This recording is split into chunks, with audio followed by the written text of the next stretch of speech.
This is going to be a short video on a review of electrochemical cells. Right now I have two half reactions, very simple, and these are in your book. Cadmium plus 2 electrons gives me cadmium. Its potential is negative 0.402 volts. A negative potential means the reaction wants to go in that direction. That's what potential is. A potential for a high potential means it wants to happen. E equal 0.799 volts for the silver means this reaction wants to go that way. And so we want to put these together, but we don't want to put them in one beaker with silver, with a cadmium bar and silver plus, because they just react and we can't control flow of electrons. So we split them up. And you've seen this before. These are half reactions. And I could put this one, this side's always called the anode. And over on the right is called the cathode.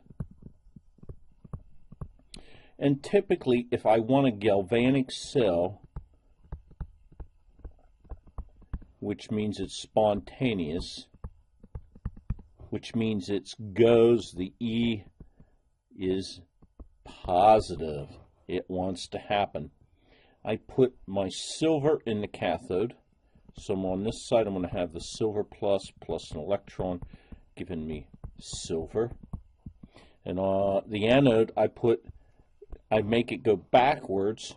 So I put it over here, cadmium going to cadmium plus 2 electrons. Okay? And so to make this cell, we put a piece of cadmium in here, cadmium, and we put cadmium plus 2. And a standard state is 1 molar. We put 1 molar in here. And on the cathode, we have a silver bar, and it has to be touching the silver, which if I put silver in solution, it's touching.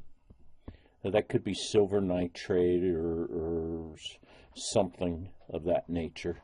And the cadmium, I would have cadmium nitrate. This still doesn't allow the reaction to occur because there's no way that these cells are touching. The chemicals can't touch. So we connect them with a wire, and I put a voltmeter in here. Okay? And if the voltage is positive, if this reads a positive voltage, plus voltage, it means the electrons want to flow, and we call it galvanic.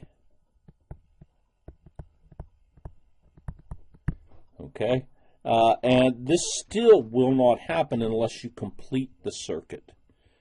So we complete it, if you remember, with the salt bridge, which is KNO3 typically, and agar. It'll have agar in there. That's an important component, and I don't have room. Agar. Okay? So electrons are going to flow this way. The cadmium's going to turn into cadmium plus 2, and it leaves its electrons behind, like this. And the silver is going to pick up those electrons over here on this side. I should change my pen for the electron flow. Here they come. They come over here, and this silver is going to plate onto the silver, making silver metal. So I'm losing positive charge on this side. And so if I'm losing positive charge, the K plus is going to come this direction. And the nitrate right here is going to go in the other direction to balance the charge of cadmium plus 2. All this you have seen before in freshman chemistry. I can calculate the E of the cell, which the book uses E plus minus E negative. They call this one the negative and this the positive electrode. And we do E of the cathode minus E of the anode. And I don't have to balance the reaction. I just put my potentials in. 0.7999 volts minus negative minus a negative 0.402 volts. And I don't know what I get, 1.2019 volts. Okay? Now, that's it in a nutshell. Now, there's all kinds of half cells on there. Let me do the cell notation. So we have a notation. We don't want to write this out all the time. So sometimes we start at the anode, the negative electrode, which is cadmium in this case, and we move across in this direction. I'll use yellow here. We go from the cadmium electrode to the cadmium, up through our salt bridge, into the silver, and over to the silver electrode. So you go from the electrode on the left side to the electrode on the right side. And so if I follow that path, every time I have a phase change, I put a line. So cadmium goes to liquid, that's a line, that's a phase change, cadmium +2, 1 molar.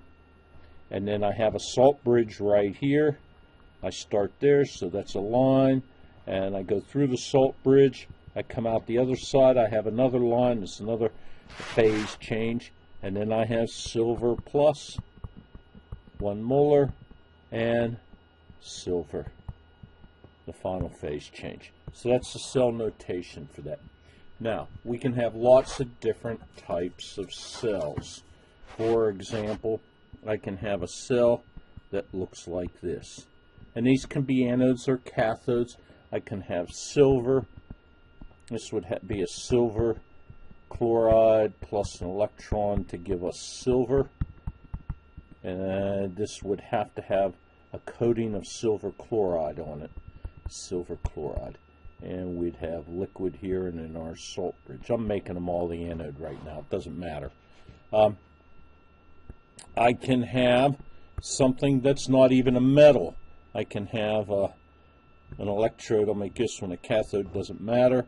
Of MnO4 minus and Mn plus 2. Now I can't have solid MnO4 minus and solid Mn plus 2, so I have to put an inert electrode in here. Another type of electrode. I can bubble a gas through. Okay, I could have an electrode in here with I'm going to make it platinum because I'm going to use the reaction Cl2 plus 2 electrons to give us Cl minus, 2 Cl minus. And so I have to have a tank of gas coming in here.